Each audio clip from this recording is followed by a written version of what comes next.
John McMahon is Director General of Vanier College, and he joins us on the line. John, welcome back. Good morning, Elias. Nice to be speaking with you again. It's great to catch up. And I forget who said it, but somebody said, everyday problems. Everyday problems. So, John, let's talk about the latest everyday problem scenario for you and your colleagues in the CEGEP system. These strikes and the impact they're taking on your schedule. Break it down for us, John. What kind of scrambling are you now doing because of the public sector strikes? Well, there's really two issues or two periods, if you want. The first 3-day strike that we already had, we've made adjustments to our academic calendar in order to respond to those, and we should be able to, complete the semester still by December the 22nd, even with those 3 days. So that's not as much of a severe problem. However, the scheduled strike, which is scheduled to begin this Friday and go for 8 days, is going to be a major challenge for colleges like Vanier and other colleges in the province. So what do you do in that scenario? Let's say the 8 days and perhaps it continues here. Can't you just push things back? I mean, and by the way, I don't want, this is not a comment on a lax schedule of those that work in the CEGEP system, not a commentary on that. But don't you have many weeks where you can play catch up? We don't really.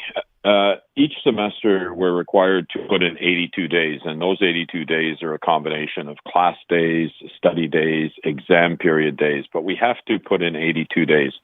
Normally, we do have a buffer day or two to accommodate for things like snowstorms or closures, but we're very, very tight now. And with the 3-day strike, we are at the limit in terms of organizing the schedule to be able to finish by December the 22nd and still respect the 82 days. So that's why I'm saying another strike where we will lose those days is really going to stress our academic calendar. And that's where we have to look at different kinds of adjustments. So what the adjustments being? Could we see canceled exams, deciding, hey, we don't really need to do this exam this year? What would that entail? Well, it could include a variety of things. Normally, there could be some courses, for example, that would be scheduled during an exam period.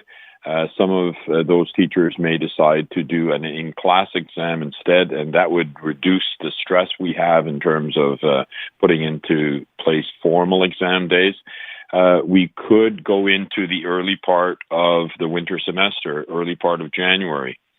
We may need some days to put into the calendar, during that period, which would then delay the start of the winter semester, which would go a little bit later in the spring and could actually impact next fall as well. So there's various scenarios at play depending on how long this second phase of the strike lasts. So we're looking at various options right now. It's not determined what option we'll be putting into place. Obviously, we're going to try and mitigate the impact on students. Student success is our number one priority.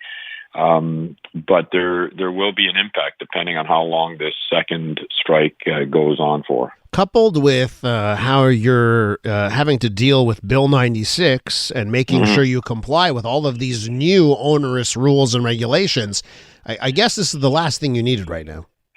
Yes. Yeah. In dealing with all the Bill 96 issues, certainly this is, another stressor that we don't need.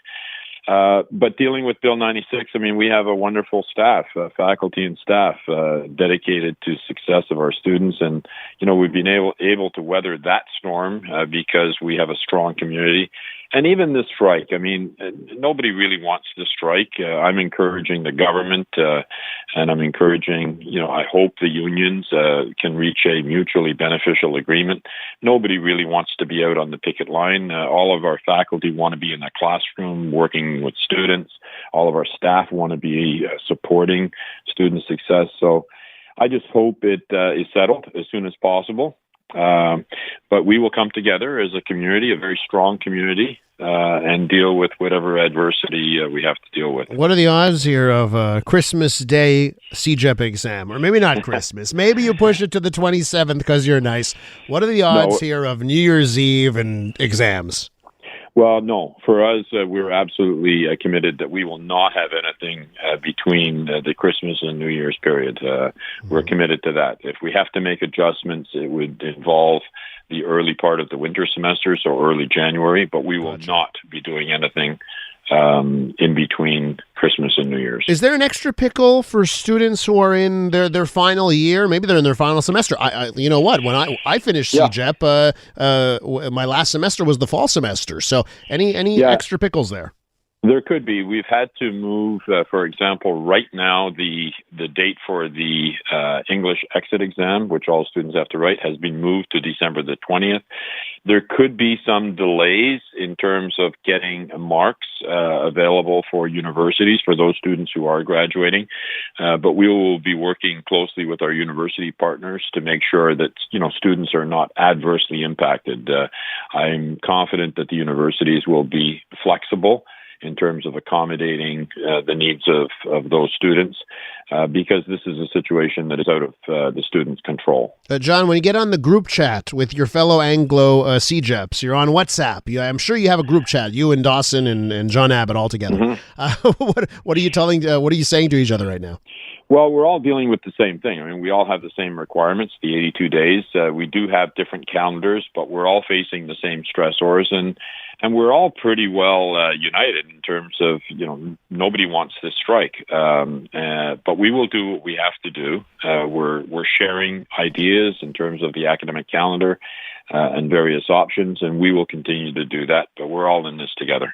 John McMahon is Director General of Vanier College. John, happy holidays, all that jazz, and thanks for checking in with us. Same to you, Elias. Always a pleasure to speak with you.